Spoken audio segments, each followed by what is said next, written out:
Maybe you're not pretty. So what? I'm a horrible woman and I make content for other horrible women, and my objective is not to convince you that you are in fact pretty or to reassure you that you're attractive or to try and expand the definition of beauty to include you. My end game is to hopefully get you to care less about whether you're attractive or not, and to hopefully make you angry about how much mental space and emotional energy you've been conditioned to put into the topic. I don't know if you guys understand how serious I am about being a horrible, mean woman, but I really am, because when women talk to me about feeling like they're ugly, I have the same impulse to assure them that they're not, but my preferred response is, maybe you are ugly, so what? And even for a self-described horrible woman, I know this seems really harsh, but the truth is that I don't think the solution to us as women being overly preoccupied with whether or not we're attractive is to constantly be reassuring ourselves and each other that we are attractive. It's to stop caring about whether or not we're attractive. And I know this is a lot easier said than done, but like a lot of things, it gets easier if you get mad about it. We're not born with an innate predisposition to being overly concerned with superficial things or obsessing over the minute details of our appearance. Most men, when they have a breakout, are not reaching for the concealer to cover it up, and that's mostly not because they've gone on a self-help journey where they've learned how to love their acne, and if they even thought about it, they probably don't like it very much, but they don't feel the need to do anything about it because it's not taking up a bunch of space in their heads. And the reason that it's not is not because men are more high-minded than women, it's because they haven't been conditioned into the idea that this is of supreme importance to them. They're allowed to just be in whatever state they're in. And that's what I want for women. I want us to be free to be, and to be not so burdened by concerns about our appearance. And I think a solution that involves learning to love the way you look or learning to see yourself as beautiful is kind of unachievable for a lot of people, and then when we struggle with it, it just deepens the feelings of inadequacy that we have, and also it kind of gives credibility to the idea that beauty is important. And I think that it would be more helpful to us to think about whether or not we're beautiful less. Being preoccupied with our looks because we think they're not good enough to being preoccupied with our looks because we're trying to reinterpret them as good enough is still just being preoccupied with our looks. I think what might be more productive and achievable is recognizing that you are living in a rigged system that has had to condition you into seeing how you look as a matter of supreme importance, so that you will put mental space, emotional energy, and material resources into the matter.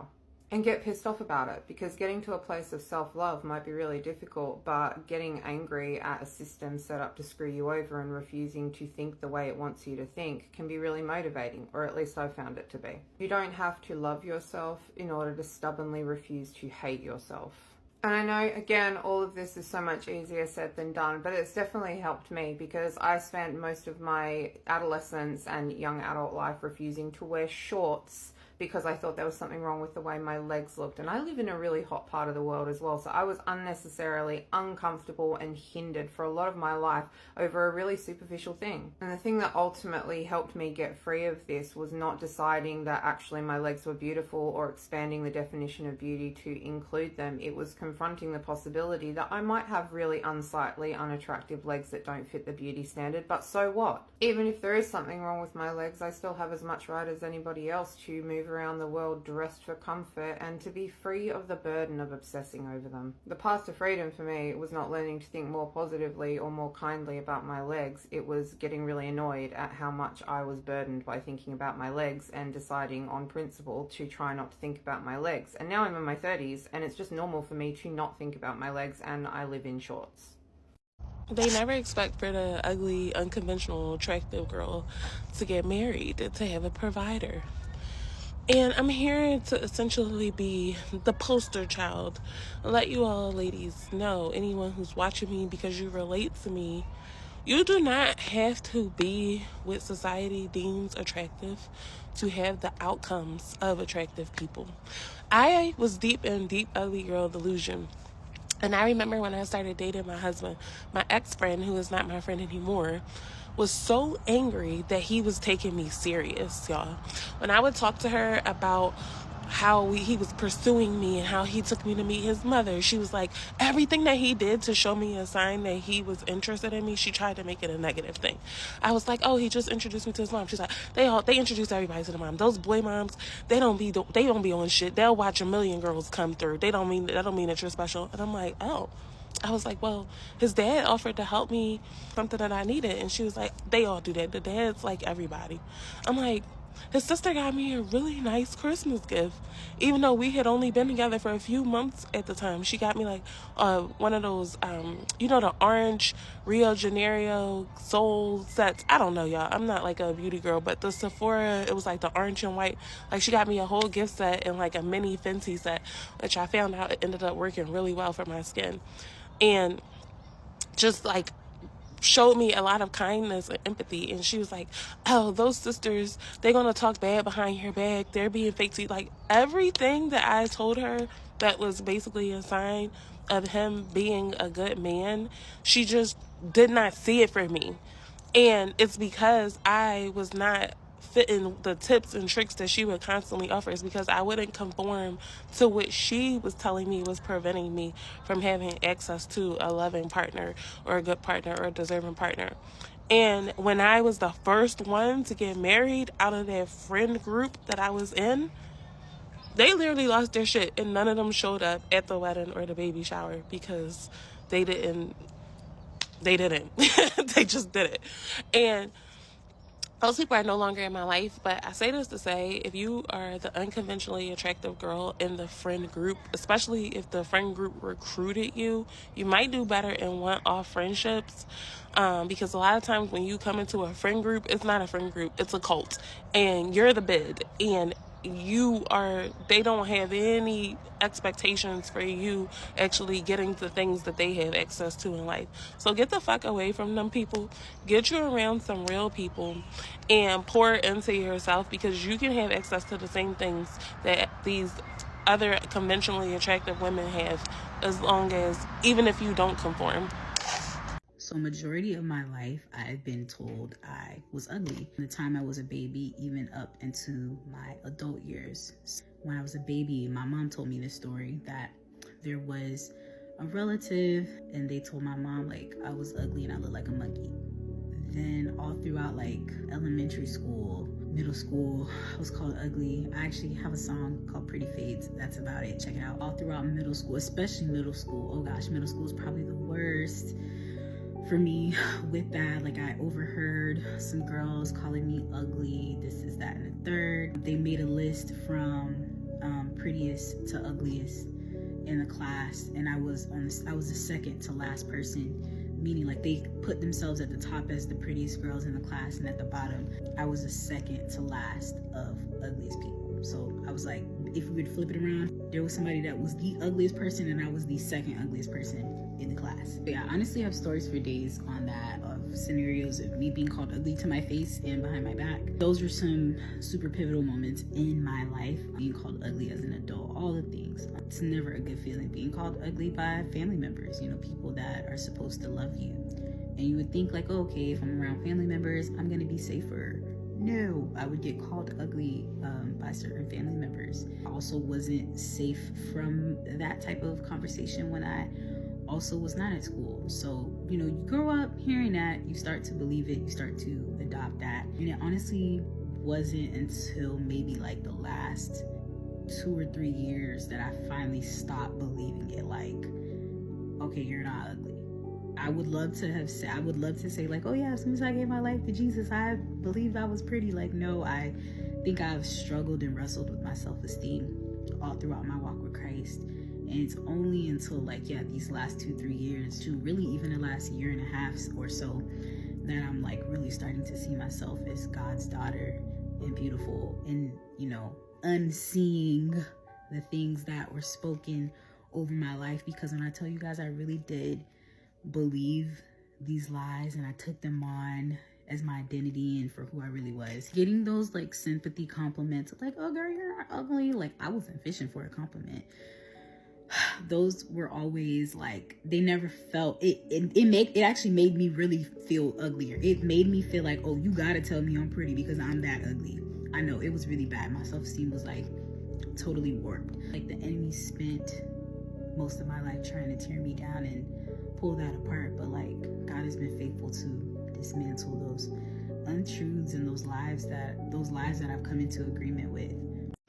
I was gonna say I'm sorry if I'm not, but I'm starting to think being ugly is a privilege, because if you really think about it, like, every time I get online, even in person, it's like, even, I don't even remember.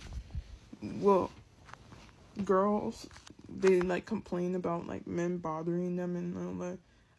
I don't have to deal with that because I'm chopped, according to men. So, I don't have to deal with stuff like that. Like, I'm invisible to them in public. So, it's just like, I'm starting to think, no, it's not a privilege if you, like, want male attention or want people to treat you like a human. It's not a privilege, but in the way it is a privilege, because when you're invisible to people, they leave you alone. You don't have to worry about getting hurt by men. Let me not say murdered, but hurt by men or them bothering you in public. You can just live your life, and they just leave you alone.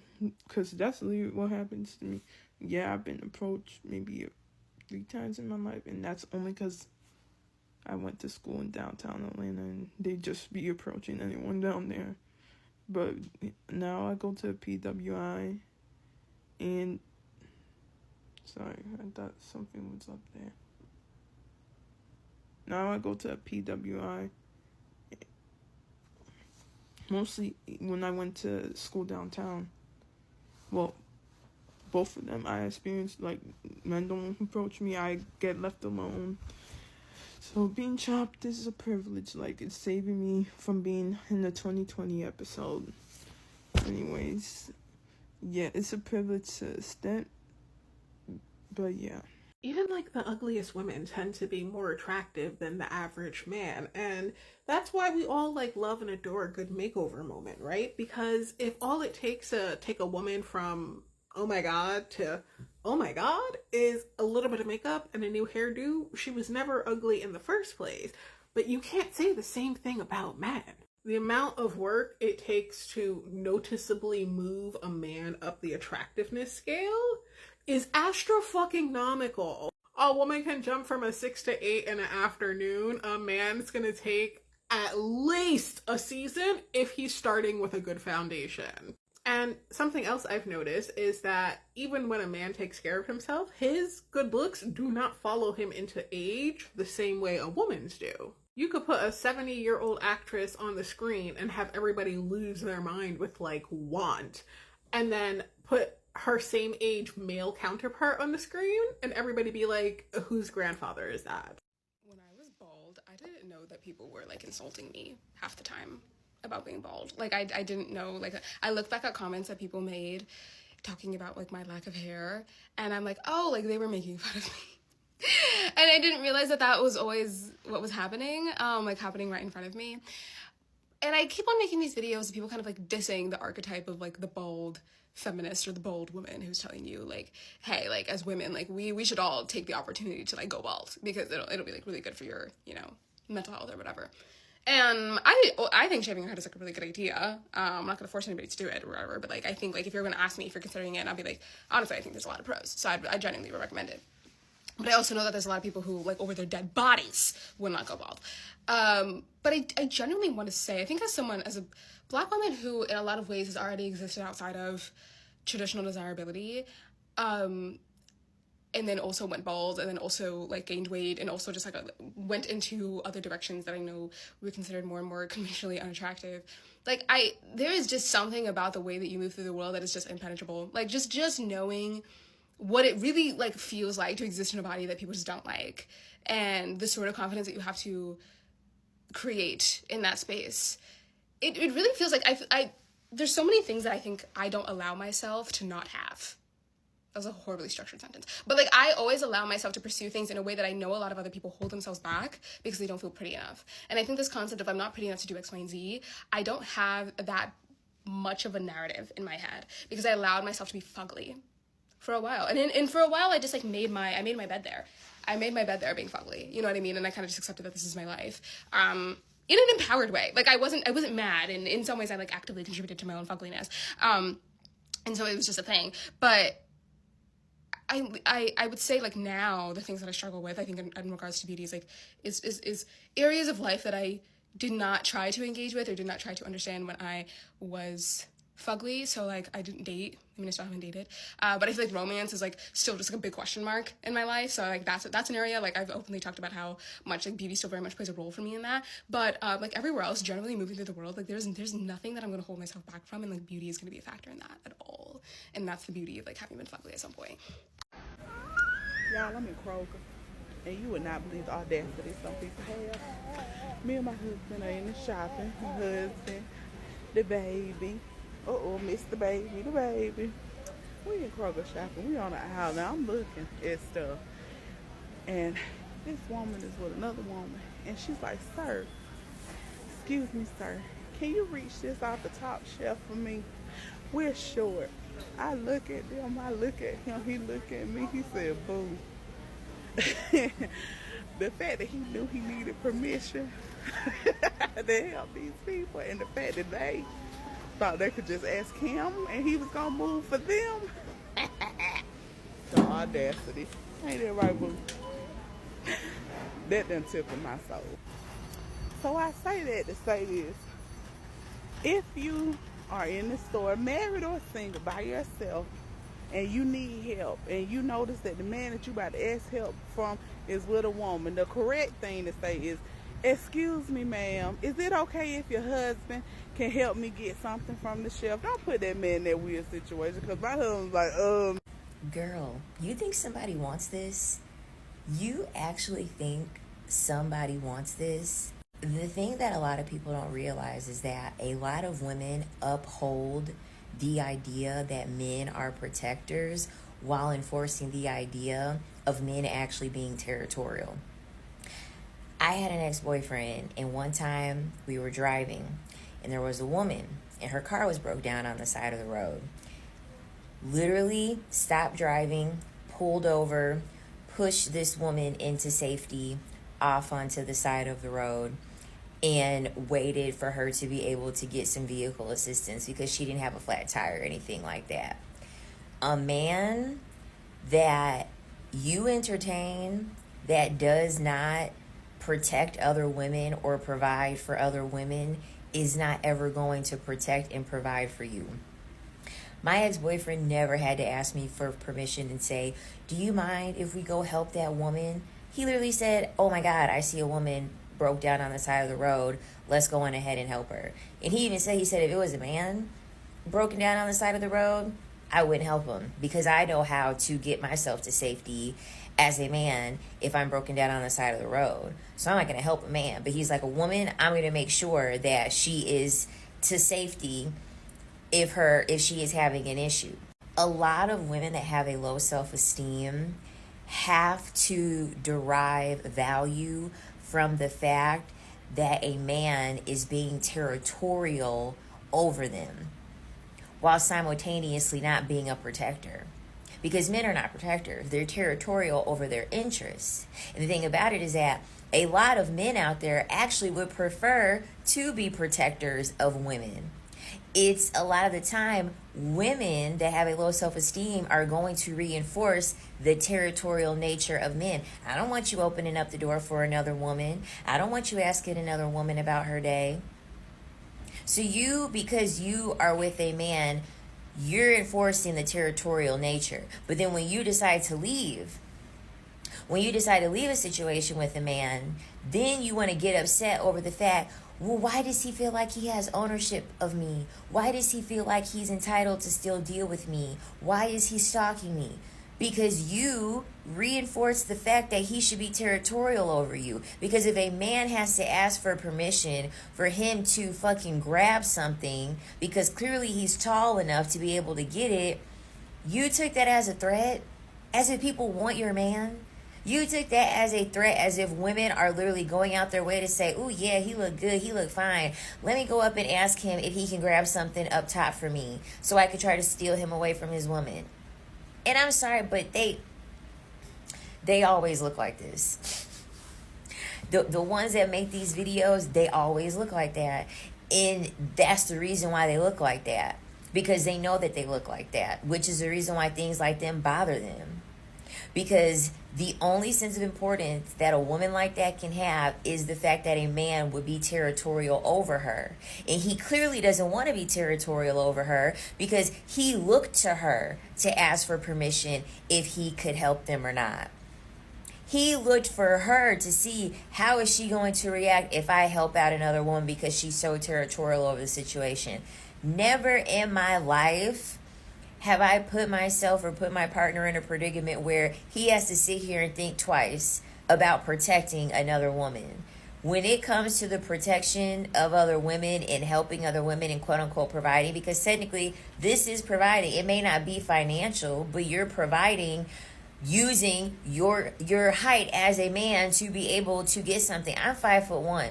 Men always ask me at the grocery store, is it something too tall for you? Or they see me trying to reach and they'll just grab it for me. Who cares? Who cares?